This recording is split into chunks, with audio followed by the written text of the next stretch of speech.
A Nashville judge just effectively ruled that prosecutors may use false evidence to convict defendants. My name is Katie Byers, and my brother Tim Guilfoy is in prison in Tennessee for a crime he didn't commit, but there's evidence of his innocence. As I covered in parts 1 through 13, Tim was convicted in Nashville in 2011 of touching 2 girls and sentenced to 40 years in prison.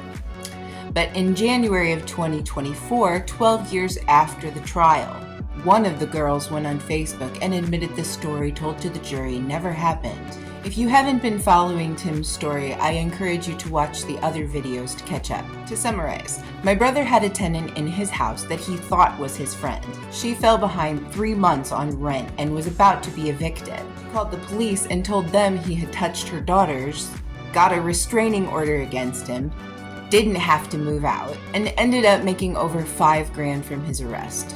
After refusing multiple plea deals, Tim's first jury ended in a hung jury. There was no physical evidence, and he had airtight alibis for every date that the crimes were supposed to be committed on. At his second trial, the 2 girls testified that on the day they told their mom and she called 911, they went to school. Their mother, Jen Astle, testified that she got a call from the guidance counselor telling her that one of the girls reported that somebody was abusing them. Jen testified that she then went to the school and picked up her daughters and took them home to call the police. It was then that Jen said she first learned that it was Tim that had touched the girls. Tim was convicted and sentenced to 40 years without parole. But in January of 2024, 12 years after the trial, one of the girls came onto Facebook and admitted that she and her sister never went to school that day.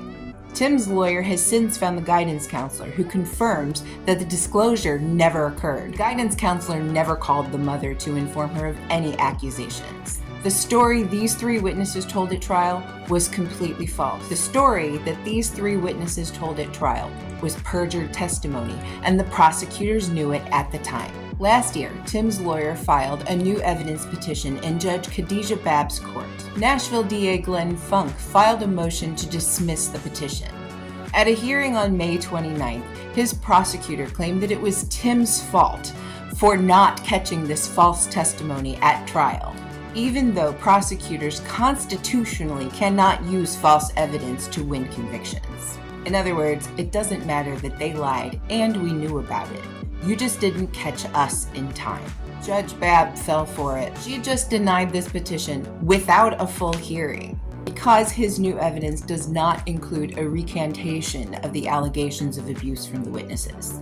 She mentioned nothing about the fact that the prosecutors put up testimony and false evidence that they knew to be false at the time they put it up. According to her ruling, prosecutors' witnesses can lie anytime they want. Prosecutors can let those lies stand as the truth to the jury, and defendants will go to prison whether they're guilty or not. We don't know if it's because Judge Babb is new and inexperienced, or whether DA Glenn Funk and his deputy Roger Moore have made sure that this case is never heard. But the Tennessee justice system is rotten to the core.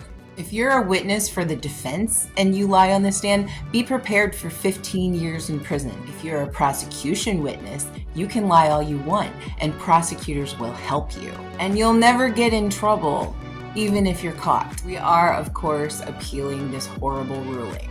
The Constitution does not allow prosecutors to present false evidence. Tim is innocent, and now there's a mountain of evidence to prove it. This could easily be you or your family in this position. We all need to speak up against this corruption. This means that there will be no hearing on June 30th and July 1st as originally scheduled. Thank you to everyone who is planning on attending. Eventually we will need you again, but for right now there is no hearing to attend. Right now, Tim needs you to keep the pressure on Glenn Funk. Go to freetimg.com, click on the link at the top of the page, and send DA Glenn Funk your thoughts on this case. He won his position by claiming he would bring integrity to the Nashville DA. Allowing an innocent man to sit in prison after he knows that his witnesses were lying under oath is not integrity. Maybe ask him if he would allow false evidence to be used against you or your family member if you were in the defendant's chair. Ask others to do so as well, please. We need to keep Tim's name in their ear as much as possible. Thank you for your support.